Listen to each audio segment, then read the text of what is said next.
আওয়ামী লীগ সরকার কিন্তু আমাদেরকে এক পর্যায়ে বিরোধী দল পর্যন্ত বানাবার চেষ্টাও কম করে নাই।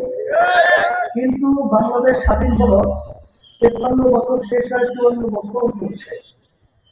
যাদের মাধ্যমে দেশ পরিচালিত হয়েছিল, এদের মাধ্যমে আমাদের এই সুন্দর দেশ বাংলাদেশটা একবার দুইবার নয়, 5 বার এরা তাম দুনিয়ার ভিতরে চোরের দিক থেকে ফার্স্ট বানিয়েছে। এদের পরিচালনায় আমাদের বাংলাদেশের হাজার হাজার মায়ের কোলগুলো সন্তান হারা হয়েছে। এদের পরিচালনায় আমাদের দেশের টাকা বিদেশে পাচার হয়ে সেখানে ব্যাপক করা তৈরি হয়েছে।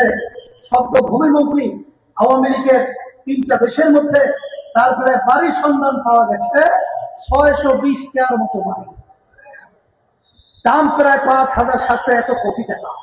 ইসলামী আন্দোলন বাংলাদেশ আমরা ভালোভাবে দেখেছি, যারা চাঁদাবাজি করে, যারা মায়ের কোন সন্তান হারা করে, যারা আমাদের দেশের টাকা বিদেশে পাচার করে, যারা আইয়াবে জাহিলিয়াতকে হার বানিয়ে দেশে মানুষকে কষ্ট দেয়, পিলখানার মতো যে ন্যাক্কারজনক ঘটনা ঘটায়, শাপলা চত্বরের মতো যারা মায়ের কোন সন্তান হারা করে, এদের ক্ষমতায় যাওয়ার কখনো ইসলামী আন্দোলন বাংলাদেশ সিঁড়ি হিসাবে সহযোগিতা কখনোই ছিলাম না, ক্ষমতায় যাওয়ার জন্য সিঁড়ি হিসাবে ব্যবহৃত হই না।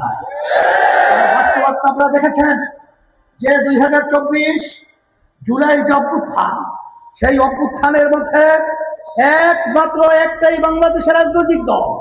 আমরা তখন ন্যায়ের পক্ষে অন্যায় প্রতিবাদে আমাদের ব্যানার নিয়ে প্রকাশ্যে অন্যায়ের প্রতিবাদে রাস্তায় স্লোগান সহকারে নেমেছিলাম এবং আল্লাহর রহমতে সেই খুনি বাংলাদেশ থেকে পালাতে বাধ্য হয়েছে।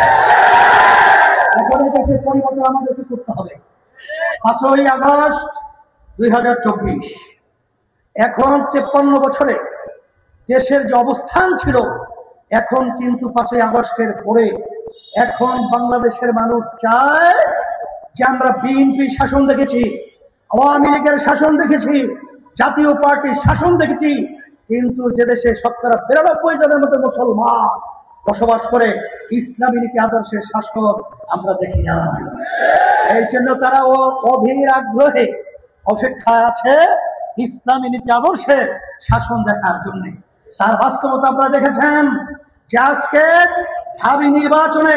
জাবি নির্বাচনে সেখানে কিন্তু যারা ক্ষমতালোভী তাদেরকে লজ্জাজনক ভাবে কলঙ্কিত করে বাংলাদেশের সিংহভাগ উদীয়মান মেধাবী ছেলে মেয়েরা তাদেরকে শিক্ষা দিয়েছে।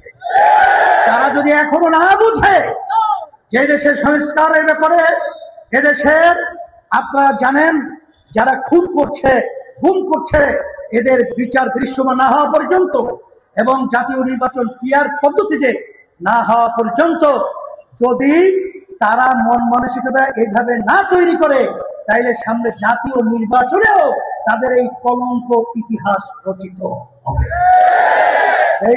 সেই লক্ষ্যে আমি আপনাদেরকে বলবো, আপনাদের এলাকার সন্তান হাজী আনোয়ার সাহেব, তাকে আমরা হাত পাখে এমন একটা প্রতীক, যখন বাংলাদেশের ভিতরে অশান্তির আগুন সর্বত্র ধাউ ধাউ করে জ্বলছে, সেই অশান্তির আগুন নিভাবার জন্য হাত পাখা প্রতীকের পাখার বাতাসের মাধ্যমে এই দেশকে ঠান্ডা করতে হবে।